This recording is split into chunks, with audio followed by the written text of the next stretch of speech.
Assalamualaikum warahmatullahi wabarakatuh. Kembali lagi di channel Radio Horor. Untuk kisah kali ini ada sebuah cerita yang ditulis oleh akun Twitter yang bernama @aldebert_rusti. Dan untuk kisah yang akan saya bawakan kali ini, sebuah kisah yang berdasarkan dari sebuah kejadian nyata, yaitu kisah yang berjudul Teman Ngobrol. Sebelum kita masuk ke ceritanya, tekan dulu tombol like video ini. Dan jangan lupa tekan juga tombol subscribe channel ini dan nyalakan juga lonceng notifikasinya agar teman-teman tidak ketinggalan cerita-cerita baru dari channel ini.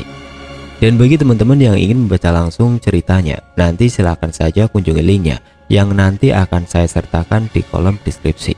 Dan jangan lupa follow juga akun Twitter penulis. Dan seperti apa untuk kisah kali ini? Langsung saja kita simak berikut ini.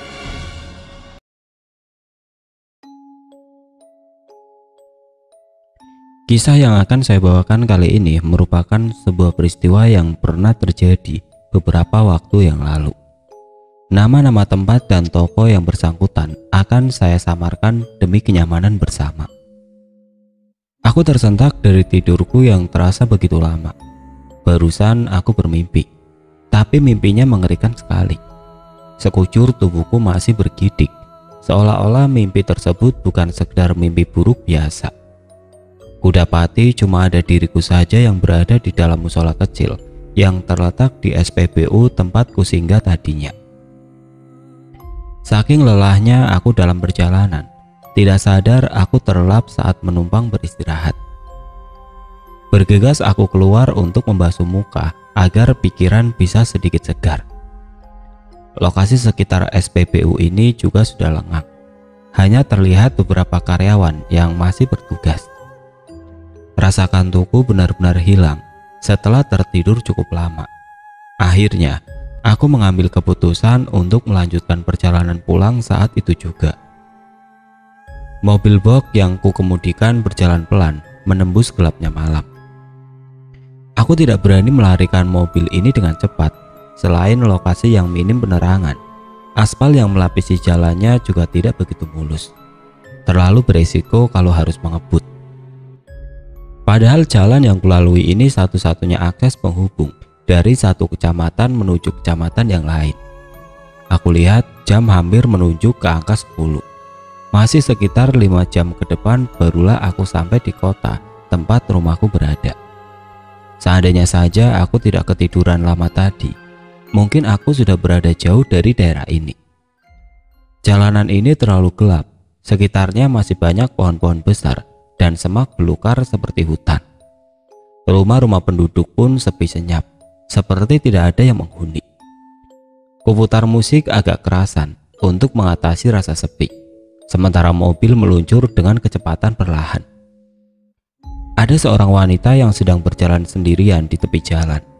Melihat mobilku, ia melambaikan tangannya, mungkin sedang butuh tumpangan.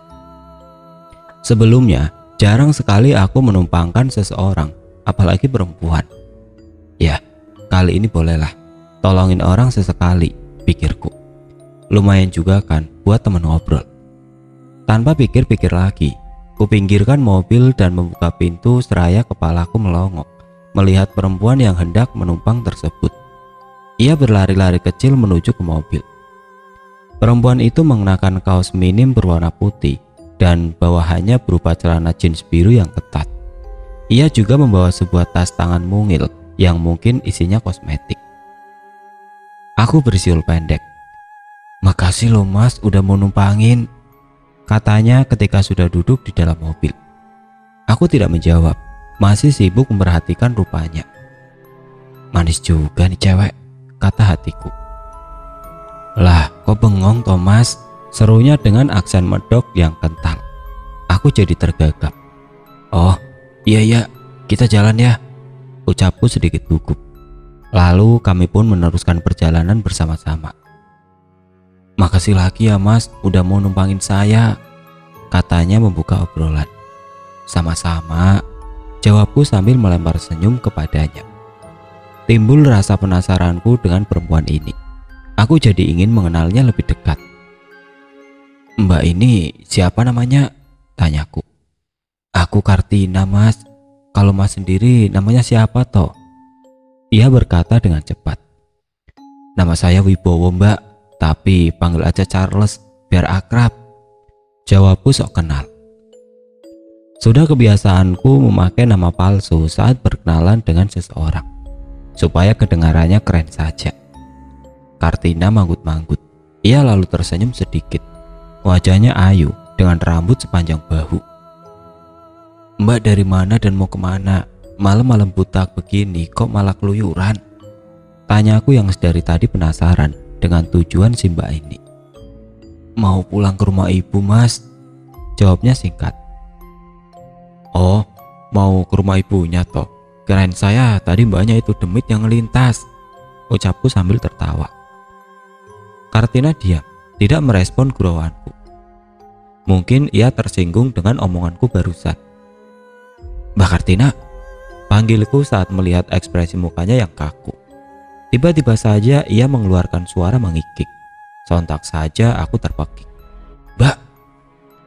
Kartina masih terkikik dengan pandangan menatap lurus ke depan. Hampir saja aku injak pedal rem secara mendadak karena terlalu paniknya ketika kikikan Kartina berubah menjadi tawa pecah. Maaf ya Mas. Maaf. Aku menarik nafas lega, sadar kalau aku baru saja dikerjai olehnya. Asem. Mbak ini gimana sih? Bercandanya kira-kira ngapa? Bahaya tahu, runtuhku. Ia masih tertawa, merasa puas berhasil menakutiku yang memang agak menakutini. Salahnya Mas dong, kok tega banget gitu? Aku disamain dengan demit. Setan mana coba yang punya budi bahenol kayak aku? Pungkasnya sambil bergaya menggoda. Iya deh, kamu memang bahenol, ucapku di dalam hati. Udahlah, lupain aja. Ngomong-ngomong, saya belum tahu rumah ibunya si Mbak itu di mana tepatnya. Ia menjawab, itu di Jalan Maju Mundur loh Mas. Ah, Jalan Maju Mundur yang di Kecamatan Jungkir Balik itu kan? Tanyaku. Jawab Kartina lagi. Yang benar saja, ucap batinku. Jalannya itu masih sangat jauh dari sini Mbak. Pakai kendaraan aja bisa 3 jaman baru nyampe. Lah, ini Mbak mau jalan kaki ke sana, nyampenya kapan? Wajar kalau aku agak kaget mendengar penuturannya, karena tentang nama-nama jalan yang ada di kecamatan dan kabupaten serta estimasi jarak tempuhnya, tentu aku telah hafal luar kepala. Soalnya aku sudah sering melintasi daerah-daerah tersebut saat mengantarkan barang dari kota satu ke kota yang lainnya. Kenapa nggak besok pagi saja Mbak pulangnya? Kan rawan jam segini, perempuan jalan sendiri. Ntar kalau ada yang membegal kan repot urusannya, kilahku. Ya mau gimana lagi Mas, akunya udah nggak kuat, nggak tahan, ucap Kartina. Nada suaranya jadi agak sedih. Kayaknya problem rumah tangga nih, tebakku. Sebenarnya aku tidak begitu suka ikut campur urusan orang, tapi demi melihat mimik mukanya yang sendu, aku jadi tergelitik ingin mencari tahu lebih dalam lagi. Emangnya ada masalah sama suaminya ya Mbak? Kok Mas tahu? Tukas Kartina merasa heran. Nebak aja ini, jawabku sekenanya. Ia menunduk dalam, jarinya disapukan ke bagian matanya. Ia menangis. Sejujurnya iya Mas, tadi aku berantem sama suami. Akunya udah gak sanggup, mending minggat aja sekalian, tukasnya dengan terisak. Malang sekali, kata batinku. Suami apaan punya istri semok macam Kartina yang seharusnya disayang-sayang, tapi malah ditindas sedemikian rupa. Untung aja aku ketemu sama Mas di jalan tadi, kalau enggak, aduh, nggak tahulah aku harus ngapain. Makasih ya Mas atas tumbangannya, ucapnya sambil tersenyum manis. Sama-sama Mbak, dari tadi perasaan nyebut makasih terus, kataku. Mobil masih melaju pelan dengan lancarnya. Kami membisu selama beberapa saat. Mbak sering ribut dengan suaminya ya? Tanyaku memecah kesunyian. Kartina tidak langsung menjawab. Ia memejamkan matanya sejenak. Sering Mas, sering banget malahan, katanya. Saya suka dipukuli Mas.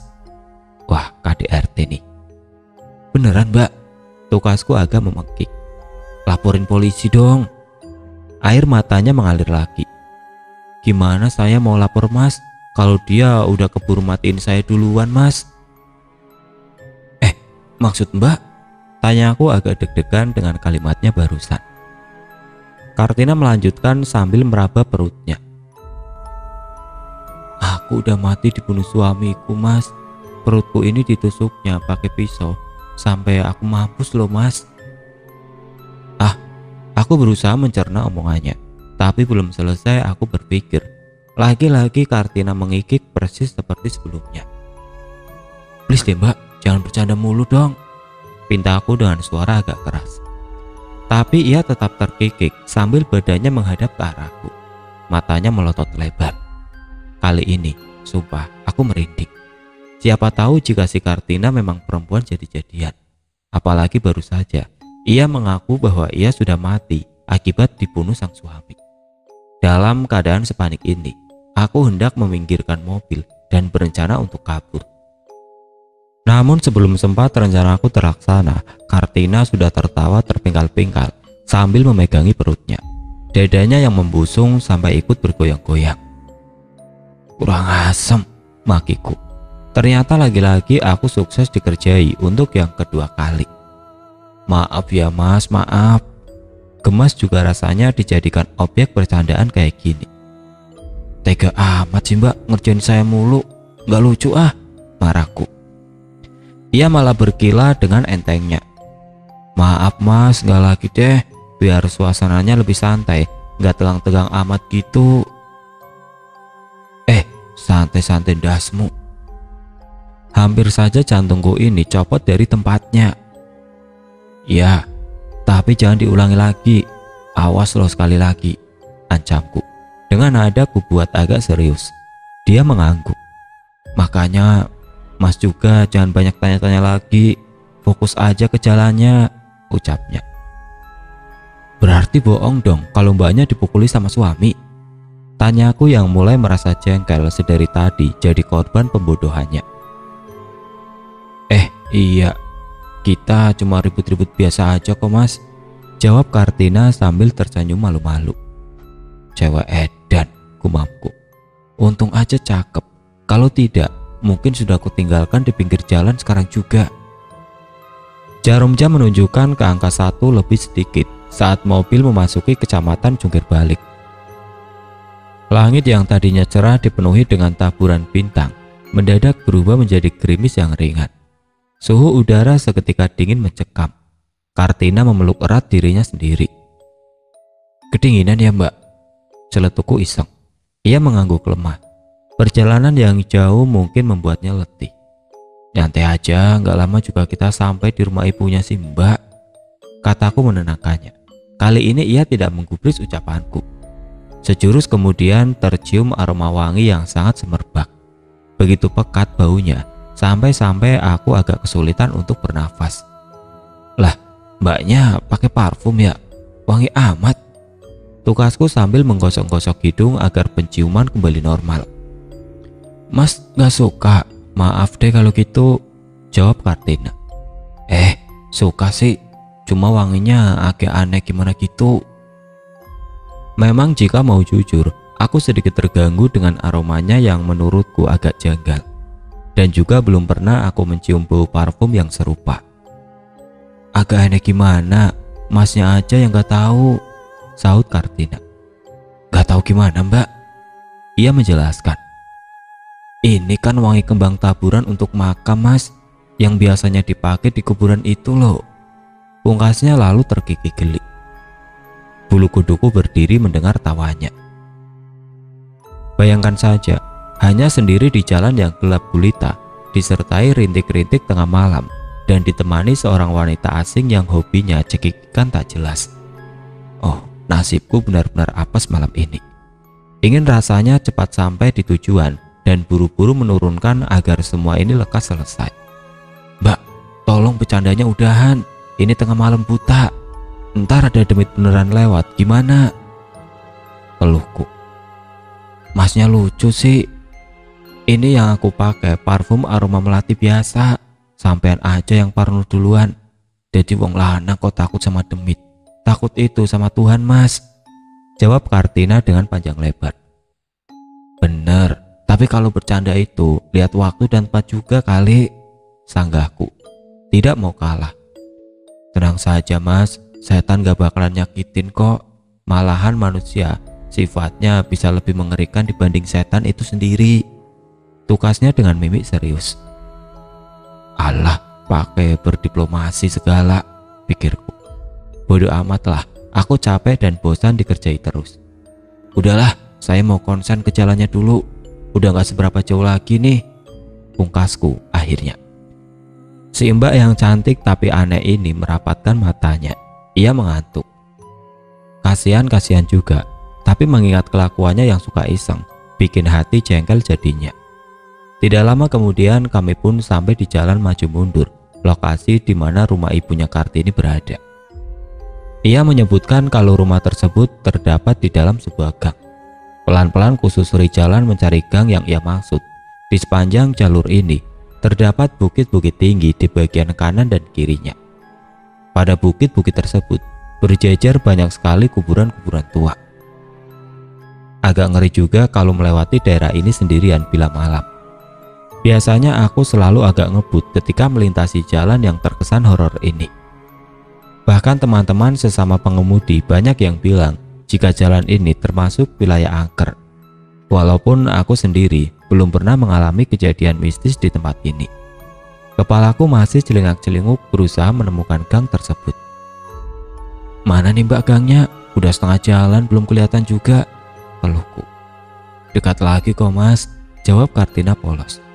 Kumajukan mobil sedikit lagi, tidak jauh dari sana. Tepat di sebelah kanan jalan, kulihat ada sebuah gerbang bercat biru dengan penerangan seadanya. Nah, itu dia gangnya mas, seru Kartina sambil menunjuk ke arah gang tersebut. Syukurlah, sampai juga, ucap batinku yang kelelahan. Kutepikan mobil di sebelah kiri jalan ketika tiba tepat di depan gerbang masuk gang itu. Kartina tinggal menyeberang dan ia pun akan sampai ke rumah ibunya dengan aman. Tapi serasa ada yang ganjil. Gang itu lokasinya terlalu gelap dan tidak nampak ada satupun rumah yang terlihat di dalamnya. Dengan bantuan sinar lampu yang pas-pasan, kubaca penuh seksama tulisan yang terpampang di gerbangnya. Komplek pemakaman umum. Aku terlonjak begitu kagetnya. Gak salah tempat ini mbak, ucapku langsung menoleh pada Kartina. Wanita itu terduduk dengan posisi badan ditegakkan dan menghadap ke diriku. Senyumnya aneh, ia menyeringai seram. Bener itu mas, makasih ya udah mau anterin. Mendadak ia cekikikan untuk yang kesekian kalinya. Namun untuk yang sekarang, suaranya jauh lebih melengking. Mbak, udah dong saya capek, bentakku dengan kemarahan yang memuncak. Tapi saat melihat perubahan Kartina pada penampilannya yang begitu drastis, amarahku berbalik menjadi ketakutan yang luar biasa. Rambut Kartina memanjang secara tidak beraturan. Dua matanya menonjol seolah-olah biji di dalamnya akan mencuat keluar. Wajah yang tadinya begitu ayu menjadi keriput bersamaan dengan mulutnya yang menganga lebar dan meneteskan liur dari lidahnya yang menjuntai. Astagfirullah, pekiku kuat-kuat. Rupanya Kartina memang setan sungguhan. Tololnya, kenapa tidak aku sadari semenjak ia naik ke mobil ini? Ah, setan memang penuh tipu muslihat. Tubuhku kaku tidak dapat kugerakkan.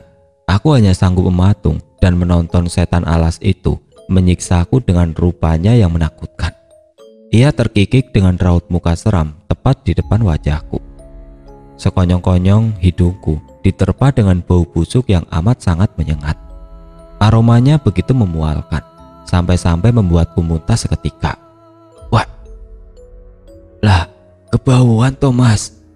Enak kan, enak kan, ucap setan Kartina dengan suara cempreng. Ia mengusap-ngusap perutnya yang berlumuran darah. Sempat kuperhatikan ada banyak belatung dan ulat-ulat kecil berkerumun di lubang yang ada di perutnya. Terlalu menjijikkan. Kubaca dalam hati doa-doa keselamatan yang kuhafal, memohon pada Tuhan agar teror ini segera berlalu. Tenagaku sendiri sudah habis, hingga penglihatanku pun mulai samar. Namun aku masih sadar saat setan itu berkata, "Aku pulang dulu ya mas, lain kali aku numpang lagi. Makasih lo mas udah nganterin." Ia berucap seperti itu sambil kepalanya bergoyang-goyang ke kanan dan ke kiri. Pandanganku semakin memburam, tapi telingaku bisa mendengar kalimatnya yang ia sebut secara berulang-ulang. "Makasih lo mas, makasih lo mas, makasih lo mas." Dan semua pun menjadi gelap total. Aku tersentak dari tidurku yang terasa begitu lama. Barusan tadi aku bermimpi, tapi mimpinya mengerikan sekali. Sekujur badanku masih terasa bergidik, seolah-olah mimpi tersebut bukan sekedar mimpi buruk biasa. Kudapati hanya ada diriku saja yang berada di dalam musola kecil yang terletak di SPBU tempatku singgah tadinya. Setelah membasuh muka, kuputuskan untuk melanjutkan perjalanan pulang sekarang juga. Kulihat jam hampir menunjuk ke angka 10 ketika mobil box yang aku kendarai mulai berjalan menembus malam. Di depan sana ada seorang wanita sedang berjalan sendirian. Melihat mobilku yang lewat, ia segera melambaikan tangannya. Kemungkinan ia butuh tumpangan. Kutepikan mobil, lalu segera kubukakan pintunya agar ia dapat masuk. Lumayanlah buat teman ngobrol, gumamku. "Makasih ya mas udah mau numpangin," kata perempuan tersebut setelah ia berada di dalam mobil. "Salam kenal ya mas, namaku Kartina."